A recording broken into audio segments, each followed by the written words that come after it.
Live. You're watching Fox 44 News First at 9, your local news leader. Good evening and thanks for joining us. I'm Kellyanne Biley. And welcome into Fox 44 News at 9, everyone. I'm Chad Sapity. We begin tonight with a story out of Baker. It's one that you really hope will never happen to your child. Several students at Advantage Charter Academy were taken to the hospital by ambulance today.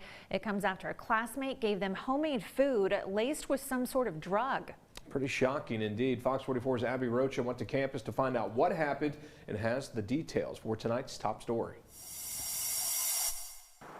Baker Police Chief Carl Dunn tells me that a 13-year-old is in custody tonight after she allegedly brought Rice Krispie treats infused with drugs to school today and handed them out to her fellow students.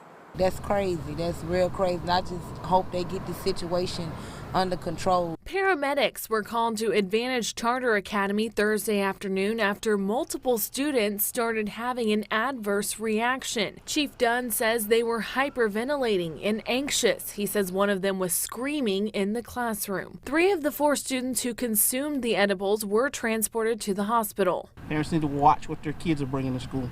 Parents of the students are concerned. I'm kind of like scared, for my kids because, teenagers are, easily influenced. My wife got a phone call at home, so I was like, what in the world? And when I read it on the thing, I was like, what? This is crazy. It's unclear what kind of drug the students consumed. Are you going to talk to your child about it tonight? Oh, yes, definitely. The incident is under investigation by Baker Police as well as the school. We'll continue to provide you with any details on our website. That's brproud.com. In Baker, Abby Rocha, Fox 44 News. Abby, thank you. In developing news tonight, Louisiana State Police say a 17-year-old boy from Vidalia is missing. Shannon Robb was reported missing by his parents today, was last seen leaving their home around 3 a.m. and later spotted walking west on Highway 131. He stands at 5'3". He's a white male with shoulder-length brown hair that weighs about 130 pounds and was wearing cowboy boots and a hat while carrying a large black duffel bag at the time he disappeared. Rob does have autism and is possibly armed. If anyone has any information on the teen's whereabouts, you're asked to call Vidalia Police at 318-336-5254. But we now know that police body camera footage involving a Baton Rouge police officer and a 13-year-old child will remain behind closed doors. The incident sparked local outrage after a bystander caught this cell phone video of what appeared to be the officer with his arm around the teen's neck. The attorney for the teenager, Ron Haley, confirms a judge denied the request to make that body cam video public. It was made available, however, to the family, their attorney, and the NAACP. Haley says the judge's decision is partly due to the number of juveniles who were present and the difficulty in protecting their identities. With that, Mayor President Sharon Weston Broome did release a statement after the ruling, saying in part, quote, "This will not stop our efforts to be transparent and accountable throughout the process." She notes that the Baton Rouge Police Department is continuing their investigation. And we turn now to the latest on the coronavirus tonight. The State Department of Health reporting an increase of more than 700 new cases and 33 deaths. Hospitalizations, however, are slightly down. They're sitting just under 680. And we do see that about 100 of those patients are on a ventilator.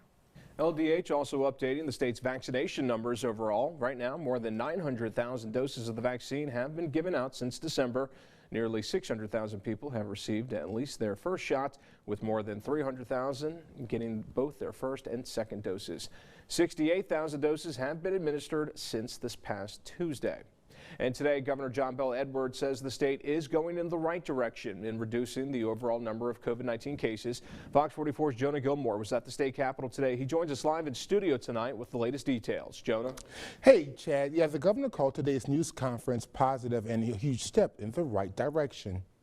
The state's COVID-19 cases are trending downward as more people receive the vaccine. Our visibility into what's actually happening in Louisiana appears to be improving. Officials say don't shop around to get any vaccines that's made available to you. Don't do it. That would be a strategic error. The first chance somebody has to get vaccinated, take that chance. The Johnson & Johnson vaccine could be on its way to the state as soon as next week, gaining support from the FDA this week. I'm convinced that if the FDA issues the emergency use authorization for the Johnson & Johnson vaccine, that it too will be safe and effective. Governor John Bell Edwards called this good news. I think there are the earliest signs now that the vaccinations are making a difference in our numbers. Now, if the state receives all 3 brands next week, Pfizer, Moderna, and Johnson & Johnson, it will be the largest allocation the state has received to date. Reporting in the studio tonight, Jonah Gilmore, Fox 44 News. Jonah, thank you very much. Down in New Orleans, officials are easing restrictions once again following their own decrease in cases. The city of New Orleans making this announcement today. Gathering sizes will increase to 75 people indoors and up to 150 patrons allowed together outdoors. 15 people per table now allowed, and indoor stadium capacity has once again increased to 15%. These new guidelines officially go into effect tomorrow. Well, LSU's leaders are looking ahead to the fall semester. Administrators say that they're hopeful some sort of normalcy will return. And now local businesses say they're hoping for the same. The general manager, Dustin Lovelace, at Walk-On's Bistro on Burbank Drive, said that with students taking classes online, that adds to their lack of business. Lovelace says the desire to get students back on campus will benefit the local economy. The Monday, Tuesday, Wednesday, having all the students back, having a reason for them to go out and eat, and it's huge for us. And more details about LSU's reopening plan can be found on our website, beourproud.com. It was the first day of COVID-19 vaccine sites at Walmart in North Baton Rouge. Fox 44's Deanna Guillory details why some say representation matters as the parish begins its vaccine blitz. Place vehicle in park and remain inside. Instructions on just one of the signs on day 1 of this COVID-19 vaccine site at the Walmart by the old Cortana Mall. Long lines of cars could be seen once the shots started going in arms this morning. That excites me because our goal is to actually get the vaccine to as many people as possible. April Brown, co-owner of Brown's Pharmacy, is hoping to see the same this weekend. The pharmacy hopes to give the COVID-19 shot to 500 people in a one-day drive-through clinic. That clinic will happen here at Star Hill Baptist Church. It's a 2-minute drive from that pharmacy. It's a short distance that's going to make a big difference in underserved communities hit hardest by the virus to get access to the vaccine. It's important when we work with people that are in our community. Brown's Pharmacy is right here serving us, and I think that's important that the community see not only them come out and serve, but also hear from their state rep, because I had my vaccination right here at Brown's Pharmacy. The East Baton Rouge Parish Council on Aging is also having a vaccine clinic in State Rep Marcel's district. It's Friday and Saturday at Living Faith Christian Center on Winborn Avenue. 2,000 shots are expected to be given. All of these are a part of a vaccine blitz. Brown says people should go. Even if you're unsure, come. Ask questions and think about it, because I'm going to keep asking for the vaccine for my community, and when you get confident, we'll be here to give it to you. And that was Deanna Guillory reporting. Speaking of the COVID-19 vaccine, as supply becomes more widely available, more and more sites are receiving additional doses. The Ascension Parish Health Unit received its first shipment of the Moderna vaccine this week and started giving out those shots to residents earlier today.